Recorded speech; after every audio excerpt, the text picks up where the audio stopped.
Καλημέρα σας. Χαίρετε. Από σήμερα και για τα επόμενα 10 μαθήματα μπαίνουμε σε μία περίοδο επαναλήψεων.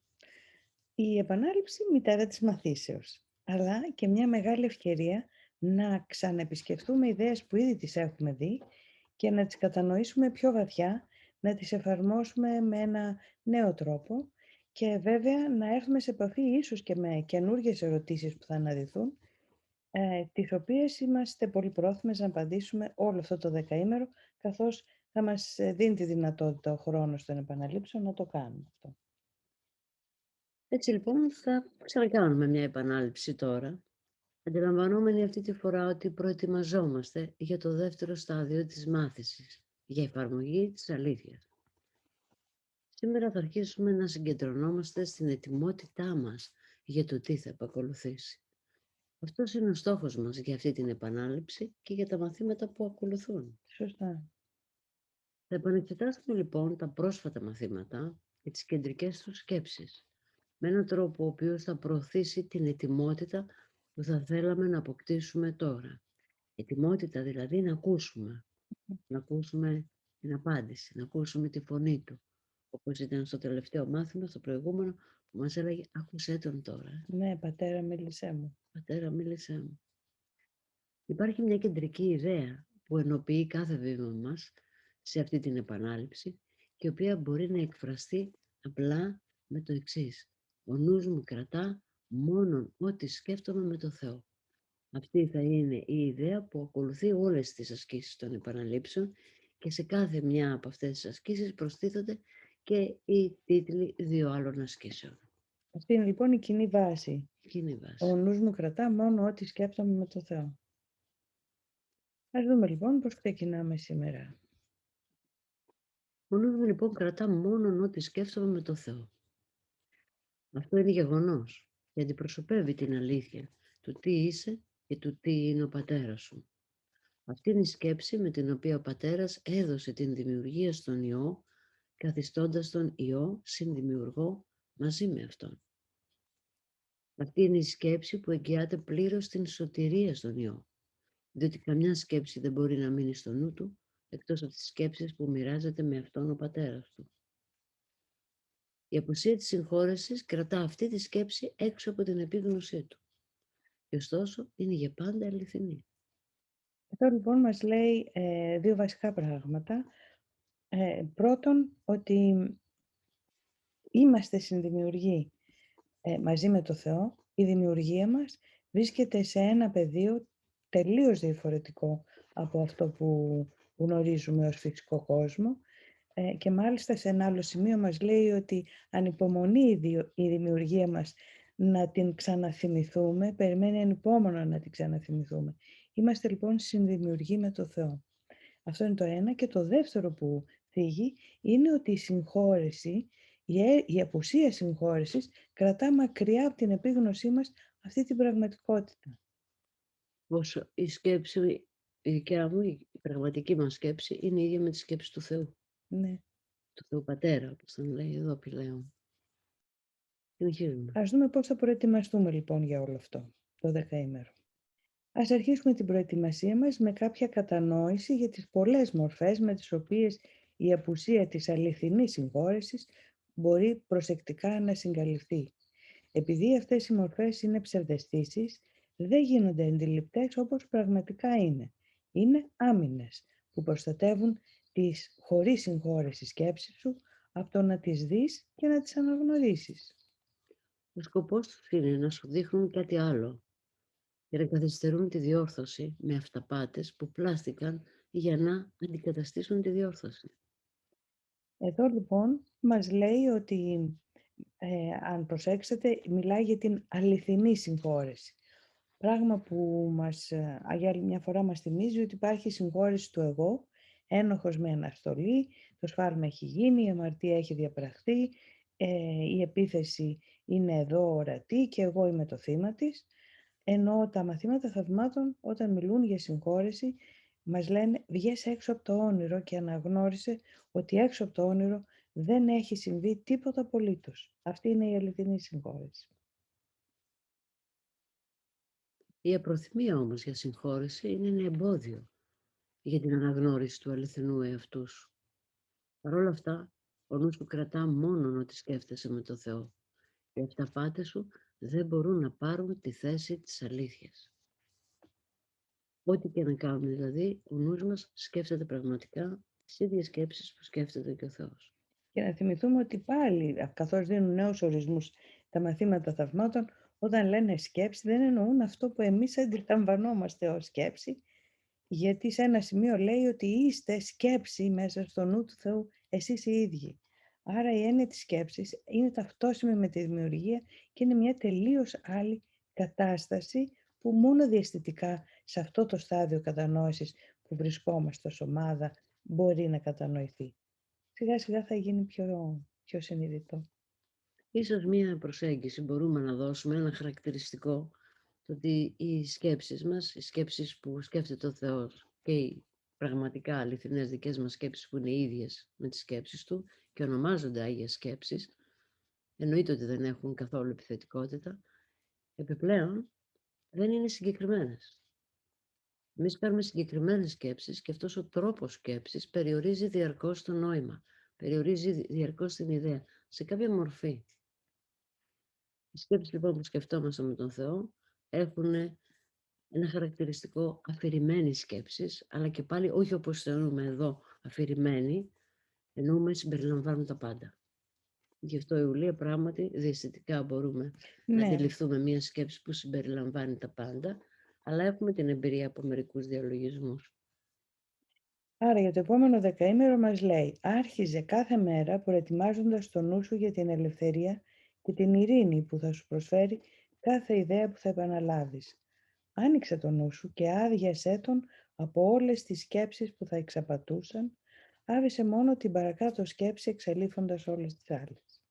Ο νους μου κρατά μόνο ό,τι σκέφτομαι με το Θεό. 5 λεπτά με αυτή τη σκέψη θα είναι αρκετά για να ευθυγραμμίσεις την ημέρα, όπως καθόρισε ο Θεός, και να δώσεις στο νου του τον έλεγχο όλων των σκέψεων που θα λάβεις εκείνη την ημέρα.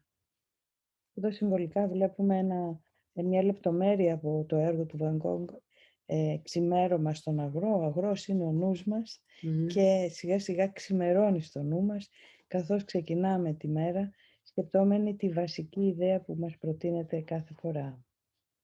Και ας δούμε πώς συνεχίζουμε τη μέρα. Αυτές οι σκέψεις δεν θα προέλθουν από σένα μονάχα, γιατί θα τις μοιράζεσαι όλες τους με Αυτόν. Και έτσι κάθε μια θα σου φέρνει τα μηνύματά της αγάπης του, απαντώντας τα μηνύματά σου προς Αυτόν. Έτσι η κοινωνία με τον Κύριο των δυνάμεων θα είναι δική σου, όπως Αυτός ο ίδιος βούλεται.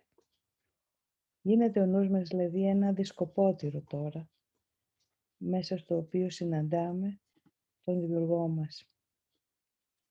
Γίνεται ο νους ένα δισκοπότηρο. Μετά από αυτό το 5 λεπτό, απλώς διάβασε κάθε μια από τις 2 ιδέες που σου έχουν ανατεθεί για επανάληψη εκείνη την ημέρα. Στη συνέχεια κλείσε τα μάτια σου και πες τις αργά στον εαυτό σου. Δεν υπάρχει λόγος για βιασύνη τώρα, γιατί χρησιμοποιείς τον χρόνο για τον επιδιωκόμενο σκοπό του. Εδώ χρησιμοποιούμε τον χρόνο λοιπόν με έναν άλλο τρόπο, του δίνουμε έναν άλλο σκοπό. Άφηνε την κάθε λέξη να λάμπει με το νόημα που της έχει δώσει ο Θεός, όπως σου δόθηκε μέσω της φωνής του. Άφηνε κάθε ιδέα που κάνεις επανάληψη να σου δίνει το δώρο που αυτός της έδωσε, για να το λάβεις. Και δεν θα χρησιμοποιήσουμε καμιά άλλη διαδικασία για την εξάσκησή μας, εκτός από την εξής. Κάθε μία ώρα φέρνε στο νου σου τη σκέψη με την οποία η ημέρα άρχισε και αφιέρωνέ της μια γαλήνια στιγμή. Μετά επανάλαβε χωρίς να βιάζεσαι τις 2 ιδέες με τις οποίες εξασκείσαι εκείνη τη μέρα, αφήνοντας αρκετό χρόνο για να δεις τα δώρα που περιέχουν για σένα. Και άφησέ τα να λαμβάνονται εκεί για όπου προορίζονταν. Δεν προσθέτουμε άλλες σκέψεις, αλλά αφήνουμε τα μηνύματα αυτών των σκέψεων όπως είναι. Δεν χρειαζόμαστε τίποτα άλλο εκτός από αυτό για να μας δώσει ευτυχία και ανάπαυση, καθώς και ατελείωτη γαλήνη, τέλεια βεβαιότητα και κάθε τι που ο πατέρας μας θέλει να λάβουμε ως κληρονομιά του, που είναι το κληροδότημά του σε εμάς.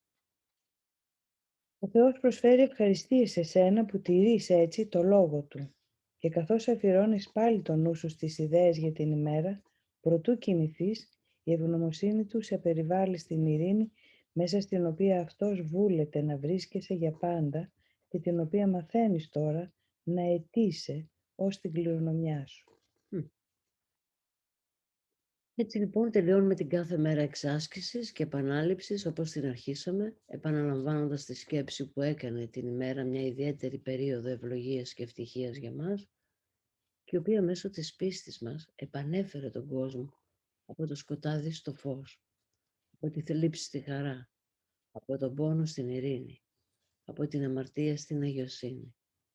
Και όλες αυτές οι αλλαγές είναι συμβολικά αυτά τα άστρα που ανάβουν στο σκοτεινό ουρανό, δηλαδή μέσα στο σκοτάδι της άγνοιας σιγά σιγά ανάβουν αυτές οι κατανοήσεις, πάλι συμβολικά από τον πίνακα «Ένα στη νύχτα» του Βαν Γκο.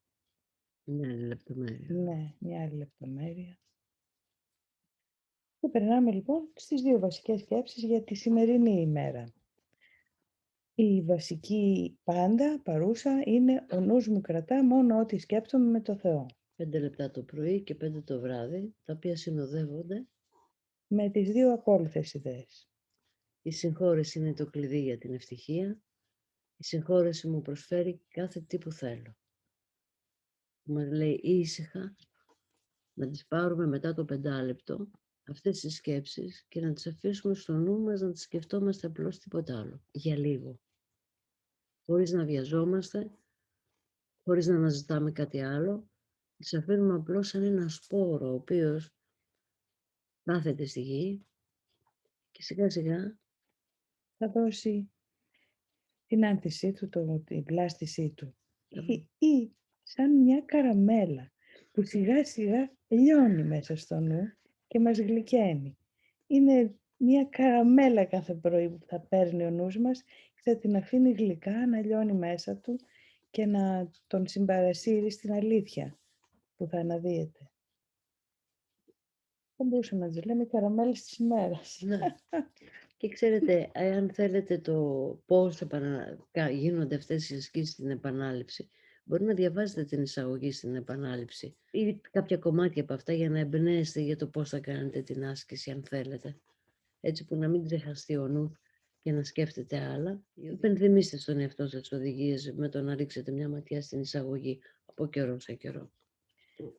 Οι δύο βασικές ιδέες για σήμερα πάντως είναι η συγχώρεση είναι το κλειδί για την ευτυχία και η συγχώρεση μου προσφέρει το κάθε τι που θέλω. Πράγμα που σημαίνει πως αν το έχω μέσα στο νου μου συνέχεια και ο νους μου αλληλεπιδρά με αυτό, τότε όταν θα έρχομαι αντιμέτωπη με τις προκλήσεις της καθημερινότητας, θα αναδύεται αυτό σαν μια παρένεση να συγχωρήσω, αντί να πιαστώ σε μια κουβέντα ή σε ένα φόβο ή σε μια επιθετική συμπεριφορά. Ρωτάει η Μέρη, θα ήταν καλό να ρωτάμε τι μου προτείνεις Θεέ μου για σήμερα. Μας το προτείνει, είναι το μάθημα της κάθε μέρας. Και μας έχει και οδηγίες για το πώς να σκεφτούμε πάνω σε αυτές τις ασκήσεις. Είναι βέβαια και μέσα στην γραμμή σκέψης της άσκησης που είπε πες μου τι θες να πω, πού θες να πάω, τι θέλεις να κάνω, τι να πω σε ποιον. Το οποίο είναι έξτρα από τις ασκήσεις. Ναι, Αυτό θέλω ναι. να πω. Ναι. Ωραία. Και ας πάμε στην πρώτη ερώτηση που έχουμε τον χρόνο σήμερα να απαντήσουμε. Που είναι μια ερώτηση από χθες. Ο τυφλός είχε νιώσει την ανάγκη να θεραπεύσει το νου του. Γιατί αλλιώς θα ήταν παρεμβατική η θεραπεία από τον Χριστό. Ωραία, Μαρία, ευχαριστούμε για την ερώτηση. Παρεμβατική θα ήταν αν δεν ήθελε ο τυφλός και ο Ιησούς πήγαινε με το ζόρι να τον θεραπεύσει. Να τον περάσει απέναντι δηλαδή. Να τον περάσει απέναντι όπως λέει και το ανέκδοτο. Εκεί κάνει παρέμβαση. Αλλά ο τυφλός εκλιπαρούσε να γίνει καλά. Και οπότε βεβαίως ήθελε, ο νους του είχε αιτηθεί να θεραπευτεί, γι' αυτό και τελικά θεραπεύτηκε. Χωρίς τη συμμετοχή του νου δεν μπορεί να θεραπευτεί. Και μας μιλάει για την θεραπεία μέσα στα θαύματα. Και μας λέει, με φωνάζετε να σας βοηθήσω, με φωνάζετε να σας πάρω τον φόβο. Αλλά δεν μπορώ, γιατί πρώτον δεν αφήνετε το νου σας κενό, ώστε να μπει στη θέση του φόβου κάτι άλλο. Μου ζητείτε να πάρω το φόβο ενώ τον κρατάτε ταυτόχρονα. Επίσης, ο βασικός λόγος είναι ότι δεν μπορώ να παρέμβω στο νου σας, γιατί είμαστε ίσοι. Και αν θα έκανα κάτι τέτοιο, τότε εγώ ο ίδιος θα καταστρατηγούσα αυτή την ενότητα και την ισότητά μας, θεωρώντας σας σαν κάτι διαφορετικό από μένα. Αλλά εγώ σας θεωρώ ίσους, είμαστε αδέρφια από τον ίδιο πατέρα. Και έτσι δεν θα μπορούσε σε καμία περίπτωση να παρέμβει. Άσε που και να παρέμβει, αν δεν θέλουμε, δουλειά δεν γίνεται. Και θυμηθείτε ότι στις επαναλήψεις αυτές προηγουμένως μας υπέδειξε το μάθημα να ανοίξουμε το νου μας και να τον αδειάσουμε από οποιαδήποτε άλλη σκέψη, κρατώντας μόνο αυτή τη δεκτική προθυμία για να λάβουμε το Λόγο του Θεού, να λάβουμε την απάντηση και την εσωτερική καθοδήγηση, αφού όμως έχουμε αδειάσει πρώτα.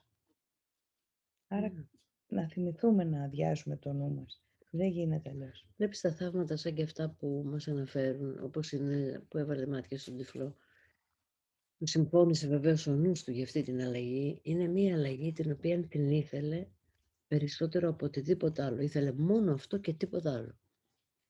Και από μια άποψη τα μαθήματα θαυμάτων ανοίγουν την όρασή μας, το λένε και σε διάφορα σημεία αυτό. Δεν το κάνουν όμως με το ζόρι. Αυθόρμητα είστε εδώ, επειδή το θέλετε, δεν σας επιβάλλετε κάτι. Ακριβώς επειδή κάτι μέσα σας πρόχνει να θέλετε, να θυμηθείτε ποιοι είστε. Δεν είναι μια παρεμβολή, δεν είναι κάτι με το ζόρι. Είναι κάτι με χαρά που μοιραζόμαστε. Και ας υπογραμμίσουμε και κάτι. Η θεραπεία είναι η εξηλαίωση για τα θαύματα. Η εξηλαίωση του νου που πιστεύει στην αμαρτία, που πιστεύει στην ενοχή. Η άρση της ενοχής λοιπόν από το επίπεδο το θεϊκό αφαιρεί και την διαστρεβλωμένη εξηλαίωση όπως το να είμαστε τυφλοί. Στο σώμα, για να εξηλαιωθούμε για τα όποια αμαρτήματα, μέσα από οποιοδήποτε όνειρο. Οπότε αυτή η πράξη δεν ήταν απλώς ένα θαύμα να βάλει μάτια στον τυφλό, είναι η ανέρεση των αμαρτιών που αυτός είχε θελήσει να είναι τυφλός εξαιτίας τους για να πληρώσει το κόστος. Αυτή η αδικία που γινόταν σε έναν Υιό του Θεού αναιρέθηκε επειδή οι δύο Νόες συμφώνησαν. Και βέβαια πάντα γίνεται για τη δόξα του Πατρός του εν της ουρανής. Ναι, αυτό έλεγε πάντα ο Ιησούς. Δεν το κάνω από μόνος μου. Ας πορευτούμε λοιπόν στη μέρα μας, έχοντας στο νου μας αυτή τη γλυκιά καραμέλα που λέει «Ο νους μου κρατά μόνο ότι σκέφτομαι με το Θεό» και επίσης η συγχώρεση είναι το κλειδί για την ευτυχία και η συγχώρεση μου προσφέρει το κάθε τι που θέλω και ας ανοίγουμε το δρόμο μας εμείς σήμερα σε οτιδήποτε σταθεί μπροστά μας ως εμπόδιο. Ας ανοίγουμε το δρόμο μέσω της συγχώρεσης. Μην αφήσουμε τίποτα να μας σταματήσει. Και αυτή είναι η κληρονομιά μας. Η συνεισφορά μας σε όλο τον κόσμο. Να το θυμόμαστε. Ό,τι κάνουμε, το κάνουμε για όλους. Καλή μέρα, καλή εξάσκηση. Χαίρετε.